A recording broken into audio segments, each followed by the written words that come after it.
ಹಲವು ದಿನಗಳ ಬಳಿಕ ಇವತ್ತು ತಾವು ಟ್ವೀಟ್ ಮಾಡಿದ್ದಾರೆ. ಸೊ ದರ್ಶನ್ ಅವರು ಮತ್ತೆ 14 ದಿನಗಳ ಕಾಲ ನ್ಯಾಯಾಂಗ ಬಂಧನಕ್ಕೆ ಇವತ್ತು ಕೋರ್ಟ್ ಇದು ಮಾಡಿದೆ. ನೋಡಿ, ಕಾನೂನಿನ ವ್ಯವಸ್ಥೆಯಲ್ಲಿ ಅದರ ಪ್ರಕ್ರಿಯೆ ಯಾವ ರೀತಿ ನಡ್ಕೊಂಡು ಹೋಗಬೇಕು ಅದು ಹೋಗುತ್ತೆ. ಅದರ ಬಗ್ಗೆ ಯಾರೂ ಏನು ಕಮೆಂಟ್ ಮಾಡೋ ಹಾಗಿಲ್ಲ ಅಂತ ನಾನು ಅಂದ್ಕೊಂಡಿದ್ದೀನಿ. We all respect the law and ಅದರ ಪ್ರಕಾರ ಏನೇನು ಆಗಬೇಕು ಕ್ರಮಗಳು ಅದು ಆಗ್ತಾನೆ ಇರುತ್ತೆ. ಅದ್ರ ಬಗ್ಗೆ ಏನು ನಾನು ಕಮೆಂಟ್ ಮಾಡೋದಿಲ್ಲ. ಇಷ್ಟು ದಿನ ನಾನು ಮಾತಾಡದೇ ಇರೋದಕ್ಕೂ ಅಥವಾ ಇವತ್ತು ನಾನು ಪೋಸ್ಟ್ ಮಾಡಿದ್ದಕ್ಕೂ ನಾನು ತುಂಬ ಸ್ಪಷ್ಟವಾಗಿ ನನ್ನ ಪೋಸ್ಟಲ್ಲೇ ಅದಕ್ಕೆ ಒಂದು ಕ್ಲಾರಿಟಿ ಕೊಟ್ಟಿದ್ದೀನಿ ಅಂತ ಅಂದ್ಕೊಂಡಿದ್ದೀನಿ. ಇದು ನಾನು ಅದರಲ್ಲಿ ಏನೇ ಮಾತಾಡಿದರೂ ಅದು ನನ್ನ ವೈಯಕ್ತಿಕ ವಿಚಾರ.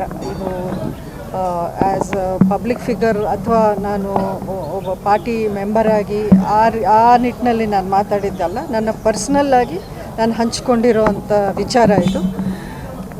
ಖಂಡಿತ ಒಬ್ಬರ ಮನೆಯಲ್ಲಿ ಈ ರೀತಿಯ ಒಂದು ಘಟನೆ ನಡೆದಾಗ ಯಾರೂ ಪ್ರತಿದಿನ ಮಾಧ್ಯಮಗಳ ಮುಂದೆ ಬಂದು ಅಥವಾ ಸೋಷಿಯಲ್ ಮೀಡಿಯಾದಲ್ಲಿ ಬಂದು ಅಥವಾ ಇನ್ನೊಂದು ಕಡೆ ಏನೋ ಮೈಕ್ ತಗೊಂಡು ಮಾತಾಡೋ ಅಂಥ ಒಂದು ಮನಸ್ಥಿತಿಲಿ ಯಾರೂ ಇರಲ್ಲ ಅಂತ ನಾನು ಅಂದ್ಕೊಂಡಿದ್ದೀನಿ. ದರ್ಶನ್ ಅವರ ತಾಯಿ ಆಗಲಿ, ತಮ್ಮ ಆಗಲಿ, ಅವರ ಪತ್ನಿ ವಿಜಯ ಆಗಲಿ, ಖಂಡಿತ ಅವರೂ ಯಾವ ರೀತಿ ಕುಗ್ಗಿದ್ದಾರೆ ಅನ್ನೋದು ನನಗೆ ಪರ್ಸ್ನಲಾಗಿ ಗೊತ್ತಿದೆ. ಎಲ್ಲರ ಜೊತೆಯಲ್ಲಿ ನಾನು ಎಸ್ಪೆಷಲಿ ವಿಜಯವ್ರ ಜೊತೇಲಿ ಮೊದಲನೇ ದಿನದಿಂದಲೂ ನಾನು ಸಂಪರ್ಕದಲ್ಲಿದ್ದೀನಿ. ಬಟ್ ಇವೆಲ್ಲ ಪರ್ಸ್ನಲ್ ವಿಚಾರಗಳಿರೋದ್ರಿಂದ ನಾವೆಲ್ಲರೂ ಒಂದು ಶಾಕಲ್ಲೇ ಇದ್ವಿ, ಒಂದು ನೋವನ್ನು ನಾವು ಅನುಭವಿಸ್ತಾ ಬಂದಿದ್ವಿ. ಇದೆಲ್ಲ ಪಬ್ಲಿಕ್ಕಲ್ಲಿ ಮಾತಾಡೋ ಅಂಥ ವಿಚಾರಗಳೇ ಅಲ್ಲ ಅಂತ ನಾನು ಇದ್ದೀನಿ. ಆದರೆ ನನ್ನ ಈ ಮೌನವನ್ನು ಕೆಲವರು ಅದನ್ನು ಬೇರೆ ರೀತಿ ಬಿಂಬಿಸೋ ಒಂದು ಪ್ರಯತ್ನವನ್ನು ಮಾಡ್ತಿದ್ದಾರೆ. ಅಭಿಮಾನಿಗಳಲ್ಲಿ ಒಂದಷ್ಟು ಗೊಂದಲವನ್ನು ಸೃಷ್ಟಿಸುವಂಥ ಕೆಲಸ ನಡೀತಾ ಇದೆ ಅಂತ ನನಗೆ ಹಲವಾರು ನನ್ನ ಅಭಿಮಾನಿಗಳು ಹೇಳಿರೋದ್ರಿಂದ ಸರಿ ಒಂದು ಸ್ಪಷ್ಟತೆ ಕೊಡೋಣ, ನನ್ನ ನಿಲುವೇನು, ನನ್ನ ಅನಿಸಿಕೆ ಏನು ಅನ್ನೋದನ್ನು ಇವತ್ತು ನಾನು ಹಂಚ್ಕೊಂಡಿದ್ದೆ. ಮೇಡಮ್, ತಾವು ಅದರಲ್ಲಿ ಉಲ್ಲೇಖ ಮಾಡಿದ್ದೀರಾ ಈ ರೀತಿ ದರ್ಶನ್ ಮಾಡುವಂಥ ಸ್ವಭಾವದವರು ಅಲ್ಲ ಅನ್ನೋದು. ಬಟ್ ಸಾಕ್ಷಿಗಳು ಭಾಳಷ್ಟು ಇದೆ ಅನ್ನೋಂಥದ್ದು ಕೂಡ ಪೊಲೀಸರು ಹೇಳ್ತಾ ಇದ್ದಾರೆ. ಜಡ್ಜ್ ಮುಂದೆ ಕೂಡ ಅದನ್ನು ಮುಂದಿಟ್ಟಿದ್ದಾರೆ ಅನ್ನೋಂಥದ್ದು. ನೋಡಿ, ಪೊಲೀಸ್ ಅವರು ಅಥವಾ ಕೋರ್ಟಲ್ಲಿ ಏನು ನಡೀತಾ ಇದೆ ಅದಕ್ಕೆ ಯಾವುದಕ್ಕೂ ನಾನೇನು ವಿರೋಧವೂ ನಾನು ವ್ಯಕ್ತಪಡಿಸ್ತಾ ಇಲ್ಲ, ಯಾವುದಕ್ಕೂ ನಾನು ಕಮೆಂಟ್ ಮಾಡಲ್ಲ. ಯಾಕೆಂದರೆ ಅದು ಕೋರ್ಟಲ್ಲಿ ಇರೋ ವಿಚಾರವಾಗಿರೋದ್ರಿಂದ ಖಂಡಿತ ಯಾರಿಗೂ ಅದರ ಬಗ್ಗೆ ಮಾತಾಡೋ ಒಂದು ರೈಟ್ ಇಲ್ಲ ಅಂತ ನನ್ನ ಅನಿಸಿಕೆ. ಖಂಡಿತ ಐ ರೆಸ್ಪೆಕ್ಟ್ ದ ಲಾ. ಕಾನೂನಿಗಿಂತ ನಾವು ಯಾರೂ ದೊಡ್ಡವರಲ್ಲ. ಕಾನೂನು ಏನು ಹೇಳುತ್ತೆ ನಾವು ಕೇಳಲೇಬೇಕಾಗತ್ತೆ, ತಲೆ ಬಾಗಲೇಬೇಕಾಗತ್ತೆ. ನಾನು ಹೇಳಿರೋದು ನನ್ನ ವಿಶ್ವಾಸ, ನನ್ನ ನಂಬಿಕೆ. ನಾನು ಕಂಡಂಥ ದರ್ಶನ್ ಅವ್ರು ಎಲ್ರಿಗೂ ಒಂದು ಹೆಲ್ಪ್ ಮಾಡುವಂಥ ಒಂದು ನೇಚರು ತುಂಬಾ ನೀವು ನೋಡಿದ್ದೀರ. ನನ್ನ ವಿಚಾರದಲ್ಲೇ ಆಗಿರ್ಬೋದು, ದರ್ಶನ್ ಯಾವ ರೀತಿ ನನ್ನ ಪರ ಇಷ್ಟು ವರ್ಷಗಳು ನಿಂತ್ಕೊಂಡ್ರು ಅಂಬರೀಷ್ ಅವರ ಅಗಲಿಕೆಯ ನಂತರ ಅನ್ನೋದು ನೀವೆಲ್ಲರೂ ನೋಡಿದ್ದೀರ. ನಾನು ಆ ರೀತಿಯ ದರ್ಶನ ಮಾತ್ರ ನಾನು ನೋಡಿದ್ದೀನಿ. ಇದು ಬೇರೆ ವಿಚಾರಗಳು, ಸಾಕ್ಷಿಗಳು ಅದರ ಬಗ್ಗೆ ಮಾತಾಡೋ ಒಂದು ಪೊಸಿಷನಲ್ಲಿ ನಾನಿಲ್ಲ. ಯಾಕೆಂದರೆ ಅದರ ಮಾಹಿತಿ ನನ್ನ ಹತ್ರ ಇರೋಕ್ಕೆ ಸಾಧ್ಯನೇ ಇಲ್ಲ. ಅದೇನಿದ್ರು ಪೊಲೀಸು, ಕೋರ್ಟು ಅಲ್ಲಿ ಪ್ರೂವ್ ಆಗಬೇಕು, ಸಾಬೀತಾಗಬೇಕು. ನನ್ನ ಮನಸ್ಸು, ನಾನು ಅವನ ಒಂದು ಮಗನಾಗಿ ನಾನು ನೋಡಿಕೊಂಡು ಬಂದಿದ್ದೀನಿ. ಒಬ್ಬ ತಾಯಿಯಾಗಿ ನಾನು ಖಂಡಿತ ನನ್ನ ಮಗ ಈ ರೀತಿ ಮಾಡಿರಲ್ಲ ಅಂತ ನನಗೆ ಅನಿಸ್ತಾ ಇದೆ. ಅದು ನನ್ನ ವೈಯಕ್ತಿಕ ಅಭಿಪ್ರಾಯ. ಸಾಕಷ್ಟು ಸಾಕ್ಷ್ಯಗಳನ್ನು ಒದಗಿಸಿದ್ರೆ ಆದರೂ ಕೂಡ ತಾವು ಸಮರ್ಥನೆ ಮುಂದಾಗ್ತೀವಿ ಅಲ್ಲ. ಕೋರ್ಟು, ಸಾಕ್ಷಿಗಳು ಅದೆಲ್ಲ ಇನ್ನೂ ಬರಬೇಕು. ಯಾಕೆಂದರೆ ಇದನ್ನೇ ನಾನು ಹೇಳ್ತಾ ಇರೋದು. ಮಾಧ್ಯಮಗಳಲ್ಲೂ ತೀರಾ ತುಂಬಾ ಊಹಾಪೋಹಗಳು, ಯಾವುದ್ಯಾವುದೋ ಸೋಷಲ್ ಮೀಡಿಯಾದಿಂದ ತಗೊಂಬಂದು ನೀವು ಅದನ್ನೇ ನಿಜವಾಗಿ ಒಂದು ಸ್ಟೋರಿನ ಮಾಡ್ತಿರೋದೂ ಸರಿ ಇಲ್ಲ. ಇದು ನಾನು ಯಾಕೆಂದರೆ ತುಂಬಾ ಕನ್ಫ್ಯೂಸಿಂಗ್ ನ್ಯೂಸು ಅಲ್ಲಲ್ಲಿ ಬರ್ತಾಯಿದೆ. ಪ್ರತಿದಿನ ಬೇರೆ ಬೇರೆ ರೀತಿಯ ಸುದ್ದಿಗಳು ನಾವು ಕೇಳ್ತಾ ಇದ್ವಿ. ಇದರ ನಿಜ ಯಾವುದು, ಸತ್ಯ ಅಸತ್ಯ ಏನು ಅನ್ನೋದು ಗೊತ್ತಾಗೋಕ್ಕೆ ನಮಗೆ ಯಾವ ದಾರಿನೂ ಇಲ್ಲ ಇದರಲ್ಲಿ. ಸೊ ಸತ್ಯ ಹೊರಗೆ ಬರೋಕ್ಕೊಂದು ಟೈಮ್ ಆದರೂ ಕೊಡಿ, ಒಂದು ಅವಕಾಶವಾದರೂ ಕೊಡಿ. ಮೊದಲನೇ ದಿನದಿಂದನೇ ಅವನ್ನ ಒಂದು ಆರೋಪಿಯಿಂದ ಅಪರಾಧಿಯನ್ನೇ ಮಾಡಿ ಹಾಕೋದು ಬೇಡ ಅಂತಾನೆ ನನ್ನ ಒಂದು ಮನವಿ.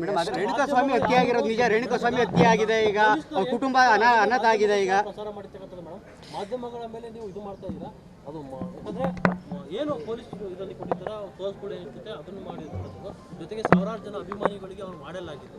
ಇಂಥ ಒಬ್ಬ ವ್ಯಕ್ತಿ ಈ ರೀತಿ ಮಾಡ್ತಕ್ಕಂಥದ್ದು ಎಷ್ಟರ ಮಟ್ಟಿಗೆ ನಿಮ್ಮ ವೈಯಕ್ತಿಕ ಅಲ್ಲ, ಏನು ಮಾಡಿದ್ದಾರೆ ಏನು ಮಾಡಿಲ್ಲ ಅನ್ನೋದು ಬರಲಿ ಹೊರಗೆ, ಅಫಿಷಿಯಲಾಗಿ ಬರಲಿ, ಅದು ಅಷ್ಟೇ ನಾನು ಕೇಳ್ತಾ ಇರೋದು.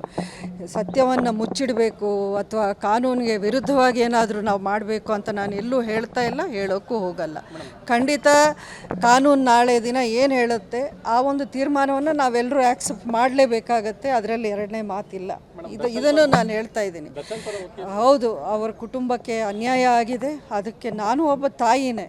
ಅಂಥ ಅನ್ಯಾಯವನ್ನು ನೋಡಿ ಯಾರೂ ಅದನ್ನು ಒಂದು ಆ್ಯಕ್ಸೆಪ್ಟ್ ಮಾಡೋ ವಿಷಯ ಅಂತೂ ಅಲ್ಲ. ನನಗೂ ನೋವಾಗಿದೆ ಅದನ್ನು ನೋಡಿ, ಆ ತಾಯಿ ಅಳೋದು, ಆ ಪತ್ನಿಯ ಒಂದು ಪರಿಸ್ಥಿತಿ ನೋಡಿ ಎಲ್ರಿಗೂ ಹೃದಯ ಒಂಥರ ಎದೆ ಒಡೆದೋಗಿರೋವಂಥ ವಿಚಾರವೇ. ಆದರೆ ಇದನ್ನು ಯಾರು ಮಾಡಿದ್ದಾರೆ, ಏನಕ್ಕೆ ಮಾಡಿದ್ದಾರೆ, ಯಾರೆಲ್ಲ ಸೇರಿ ಮಾಡಿದ್ದಾರೆ, ಇದರಲ್ಲಿ ಹಲವಾರು ವಿಚಾರಗಳು ಇನ್ನೂ ನಮ್ಮ ಮುಂದೆ ಬರಬೇಕಾಗಿದೆ. ನನ್ನ ವಿಶ್ವಾಸ ಏನು ಅಂತ ನಾನು ಹೇಳಿದ್ದೀನಿ. ಅದನ್ನೇ ಎಲ್ಲರೂ ಒಪ್ಪಬೇಕು ಅಂತ ನಾನೇನು ಹೇಳ್ತಾ ಇಲ್ಲ. ಖಂಡಿತ ನಾಳೆ ದಿನ ಸತ್ಯ ಬರುತ್ತೆ, ಅಲ್ಲಿವರೆಗೂ ತಾಳ್ಮೆಯಿಂದ ಕಾಯಬೇಕು ಅನ್ನೋದು ನಾನು. ಅದು ದರ್ಶನ್ ಪರ ವಕೀಲರು ಬೇಲ್ಗೆ ಅಪ್ಲಿಕೇಶನ್ನೇ ಹಾಕಿಲ್ಲ. ಸೊ ಎಲ್ಲೊಂದು ಕಡೆ ಇದು ಮತ್ತೆ ಒಂದಷ್ಟು ನೋಡಿ, ಇದು ಕಾನೂನು ವ್ಯವಸ್ಥೆಯಲ್ಲಿ ಒಂದು ಪ್ರೊಸೀಜರ್ ಅಂತ ಇರುತ್ತೆ. ಅದರ ಎಕ್ಸಾಕ್ಟ್ ಪ್ರೊಸೀಜರ್ಸ್ ಏನು ಅಂತ ನನಗೂ ಗೊತ್ತಿಲ್ಲ. ಖಂಡಿತ ಚಾರ್ಜ್ ಶೀಟ್ ಆಗೋವರೆಗೂ ಬೇಲ್ ಅಪ್ಲಿಕೇಶನ್ಗೆ ಅವಕಾಶ ಇಲ್ಲ ಅನ್ನೋವಂಥ ಮಾತನ್ನು ಕೇಳಿದ್ದೀನಿ. ಬಹುಶಃ ಅದೇ ಕಾರಣಕ್ಕೆ ಅವರೂ ಕಾಯ್ತಾ ಇದ್ದಾರೆ ಅಂತ ಅನಿಸುತ್ತೆ.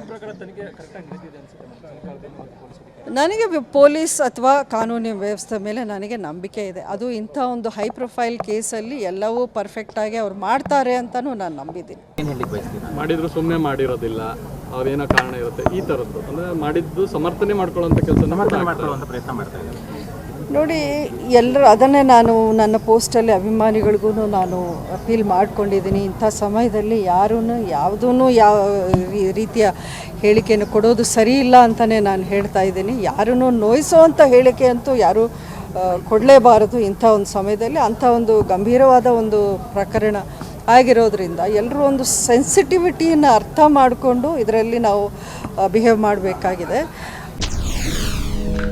SSTV ಸಿನಿಮಾ ಜಗತ್ತಿನ ಕ್ಷಣ ಕ್ಷಣದ ಸುದ್ದಿಯೊಂದಿಗೆ.